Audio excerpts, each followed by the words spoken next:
خۆشی نازانێ بە دوای چیەوەیە هەموو دنیای هەیە بەڵام مرتاح نیە ئاسوودە خۆشی نازانێت چی بکات سعید زەیات چه ناوی سعید زەیاتی بیستووە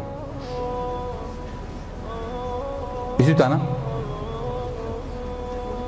سعید زەیات قەینا کتێبتان ناسێنم ئینشاءڵڵا ئەلێ کوڕێکی گەنج بووم مناڵێ بووم لە مەغریب دەورشتیان بۆ کردنەوە ماڵمان بەرامبەر ئیزاعە بوو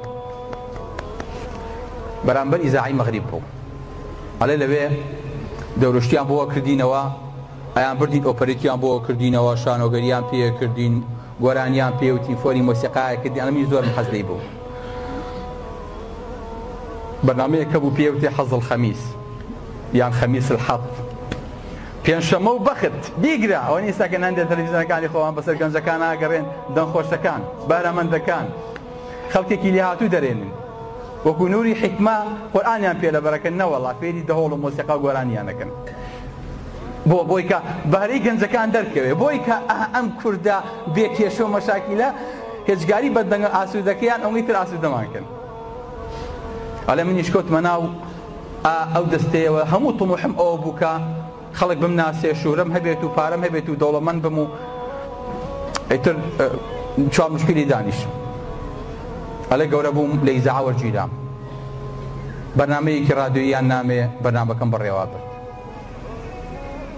ئەلێ ڕۆژێکیان هەروە لە ڕادیۆکەوە تۆزێ گۆرانی بۆ خەڵک وتیان وەڵڵاهی سەعید زەیات تۆ دەنگ زۆر خۆشە هەو بۆ نایی گۆرانی بڵێ کۆرەوتم وەڵڵاهی پیاوێک و منتان دەست ناکەوە لەسم کە بە گۆرانی وتن ئەڵێ گۆرانیم و خەڵک تێم ئاڵان معجەبین تێم ئاڵان سەحەفین تێم ئاڵان ئەو خەڵکە هەمووی بە قوربان و بە ساقە و ئیمزایەکمان بۆ بکە و ئەڵێ گەورە بووم هەتاوەکو گەیشت بە ڕەیز وزەرات ئەڵێ موقتی ئەبوو عوبەید ڕەیز وزەرای مەغریب بوو یان من لە ماڵی ئەوان بوو یان ئەو لە ماڵی ئێمە بوو شوورەیەکی وان پیا کرد ئەڵێ بەڵام مەسمەکە دڵم خۆش نییە مرتاح نیم بە دوای شتێکی ون ئاگەڕێم زۆرم پێ سەیر بوو ئەڵێ وتم دەستکەم بە تەمسیل باش ئەو نییە تەمسیلەکان گۆرانی نەکەن و فلیم دەرەکەن و کۆمیدیە وتم لەوانە ئینسان بۆ دڵی خۆش بێ ئەڵێ دەستم کرد بە تەمسیل بتوڵە نەبوایە وەرم ناگرت قەت بە دەوری نوانن نەبوایە بە هیچی تر ڕازی نابوو ئەڵێ بوو بە شەخسی یەکەم لەناو مەغریبە ئەو باخە داوەتیە کردم ئەو دەوڵەمەنایی بردم ئەڵێ ئیتر نەئەکەوتمە ماڵی خۆم ئەو نەخۆشیان نەویستم ئەڵێ ساڵی 1970 زۆر بەتاقەت بوو خەفەتێکی زۆرم هەبوو صحفيك هاو بولام هم روجه صحفي كانت يعني 5 دقائق مقابله معنا كي منيش رفيق بوتم فرمو قال بو شعيبي نظار هات وتي مره جنا منوس ماميت مقابله هيك كم قال مقابله كردم لاخي داك بسياري زور محرجي لك كردم وتي سعيد تنا وكو سعيده يعني بختور يا سعيدي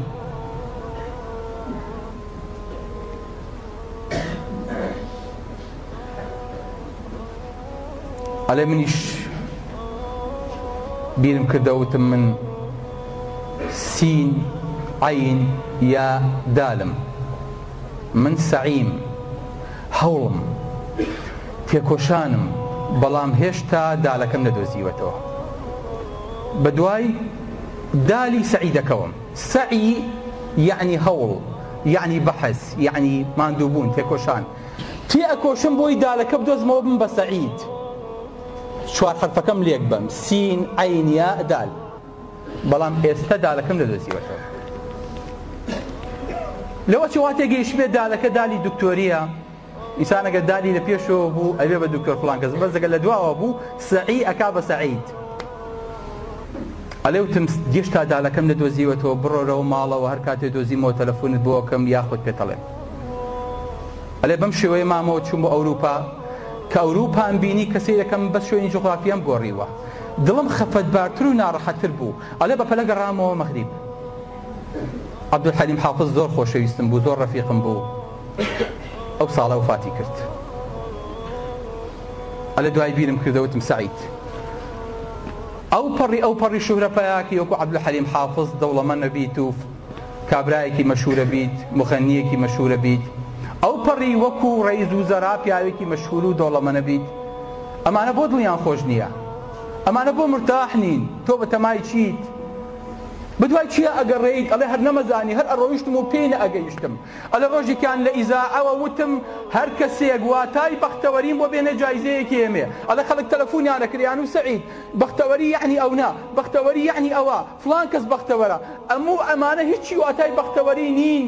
سەعادەت ئەمە نییە، خۆشی ئەمە نییە. ئەمە خۆشیەکە ئینسانێک لە یەک کاتاستی پێکە، بەس خۆشیەکی بەردەوام ئینسان مرتاحکە، ئینسان ئاسوودەکە، ئەمە نییە. لە دنیادا دڵارامێک و ئارامی دڵێکم بوو، بەجارێ ماڵی وێرانم، ئەمیشم چوو ئەویشم چوو. ئەم ئارامیم نییە، ئەم مرتاحیم نییە. ئەڵێ لە ئەخیرا گەیشتمە ئەو قەناعەتەی هیچ کەسێ لە مەغریبی عەرەبیا دڵی خۆش نییە. لا حول ولا قوة إلا بالله العلي. قەناعەتێکی چەند ناخۆشە. ئەڵێ برایەکی لە خۆم گەورەترم هەبوو لە ئەوروپاژیا، ڕۆژێکان مەجموعەیە داعی ئەڕۆن بۆ هۆڵەندا، لەوێ ئەیبینن هەندێک قسەی خێری بۆکەن براکەم موسڵمانە بێ، ڕیشێ بەرەیاتەوە و دەستەکا بە مزگەوت و جەماعەت و بۆ خوا سوڵحان و ئەوانە. وتی جوابێکم بۆ هاوتیان براکەت شێت بووە، براکەت تێک چووە، بچن بۆ لای. ئەلە ڕۆژێکان هاتن بۆ لام و وتیان تما چیتانەوێ؟ ڕیشێکیان هەبوو. وتی لە هەڵهۆڵەندا گەیشتنە لای من بۆ مەغریب بۆ دەعوە. الله ئەکبەر. هاوتم چیتانەوێ؟ مڕیش دارم خۆش ناوێ. چیتانەوێ لە من؟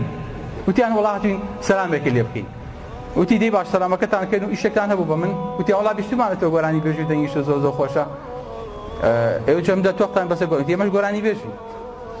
تمادی بزانم چیە زانم؟ تی طلع البدر علينا، وەڵا تۆ زێ تێکەڵ بووین و هاو تۆ زەقسی خۆشیان بۆ کردم. وتیان دی کاکە ئیش نەبووە ماڕۆین. تم بۆ چوت؟ وەڵا ئەمە چی بۆ مزگەوت؟ ئەلێرە دەردێکمان هەیە. سەعید وتی وەڵامی گوێم لەگەڵتانە، بەخوا قەت خۆشی وام نەبینیوەی کە ئەمڕۆ لەگەڵ ئێوە بینی. وەڵایم. وتی دوایان کەوتن بۆ مزگەوت.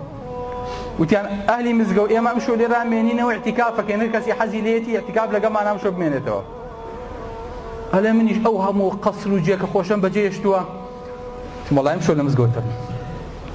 ئەلێ لە مزگەوت لەگەڵ ئەوانە پاڵم لێایە وەقەت خۆشی وام نەبینی، هەر بەجلەکانی خۆمەوە.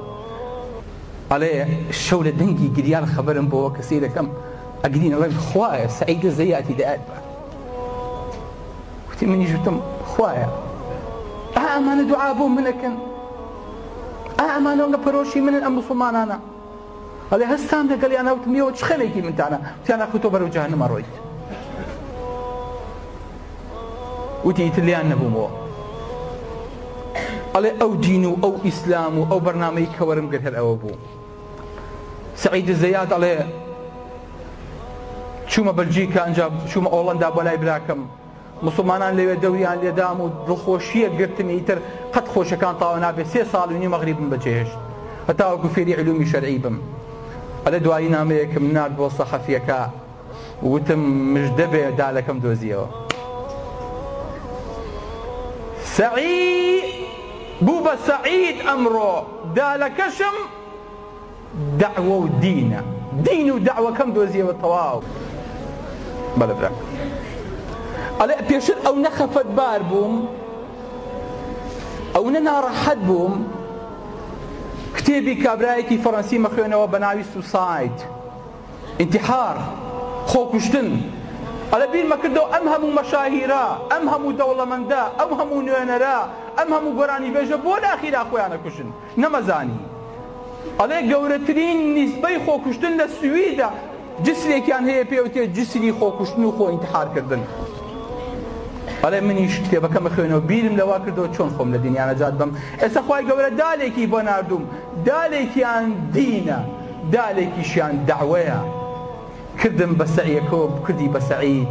ئەڵێ ئیساکەنە من خۆشبەختترین ئینسانی سەرزەویم، مرتاحترین ئینسانی سەرزەویم. کوڕەکەی ئیجێڕێتەوە، ئەڵێ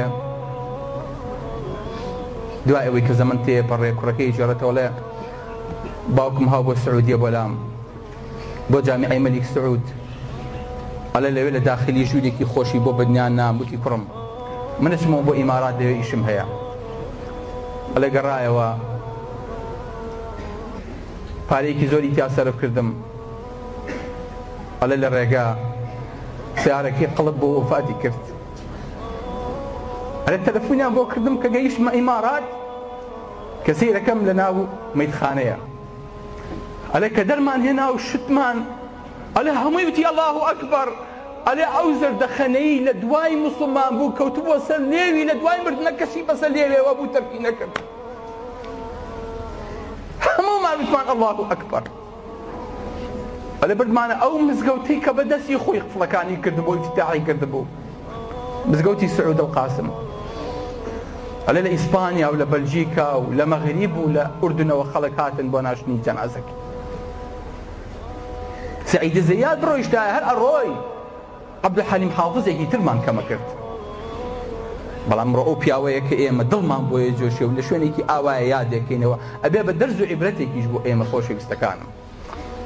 لەبەرەوە سوێن بەخواکەی سەعید زەیاد خۆشبەختی لە غەیری ئیسلامە لە هیچ شوێنێکا دەست ناکەوێ. ئەوەی کە ئەمەی ون کرد خودای ون کرد خودیشی ونەکە بۆیە دووکەنی مەکابینی مرادی فن. لەبەرەوە خۆشەویستەکانم فەفیڕوا إلى الله. خوای گەورە لە کاتێکا بانگتانەکە بەناو دنیایا بگەڕێن و کاسبی بکەن ئەفەرمێ فەمشوا فی مەناکیبیها، بەناو زەوییا بگەڕێن. بەڵام لە کاتێکا بانگتانەکە بۆ لای خۆی ئەفەرمێ فەفیڕوا إلى الله، ڕاکەن بۆ لای خوا. چەند بەدەم ئیشەوەن دەئەونە بەدەم خواوە بن، بەدەم بەرنامەکەی خواوە بن، بەدەم پەیامەکەی خواوە بن، بەدەم سەرخستنی دەعوە و دینەکەتانەوە بن. ئەدنا قەسەم بە پەروەردگار کەماڵی ئینسان و ڕوژدی ئینسان دەست ناکەوێت تەنها بە منە بێ خۆشەویستەکانم. بەڵێ هەر کاتێ ئەمەمان دەستکەوت ئەگەینە ئەو پلەی کە خوای گەورە ئەفەرمێ وەلەقەد کەڕەمنا بەنی ئادەم لەقەد خەلەقنا الئینسانە فی ئەحسەنی تەقویم. ڕێزمان لە ئینسان و لە بەشەر گرت، بەرزمان کردەوە، گەورەمان کرد لەسەر جوانترین شێوە و هەیکەل دامان مەزران. ئینجا لە بەهەشتا پێمان ئەڵێ ادخلوا الجنة أنتم وأزواجكم تحبرون. بچنە ناو بەهەشتەوە خۆتان و خێزانەکانتان ڕابێرن. ئیتر ئەو ژیانەیە کە پێوتێ خولوت بە ئیمامی ئەحمەدیان وتیان ئیمامی ئەحمەد کەی خۆشیەکان دەست پێکە فەرمی ئەگەر یەکەم قاچت خستە ئەو دیوی باشتەوە. بە هەنگاو هەڵێنین هەنگاوەکانمان تۆکەینەوە هەتا ئەگەینە ئەو دیو بەهشت بە یەک قاچەکەی تر خۆی بەدێ بە دوامانە. ئەمڕۆ دنیایە و سبەینی قیامەت کوڕینە فرسەتە. دنیا بە سەرەتایە دەست پێەکە بە سەرەتانێک کۆتایی دێ. لەبەرەوە بە فترەت دەسی پێ بکەن، بە فترەتیش نەک بە فتارەت کۆتایی پێبێنن. أقول قولي هذا وأستغفر الله لي ولكم والسلام عليكم ورحمة الله وبركاته.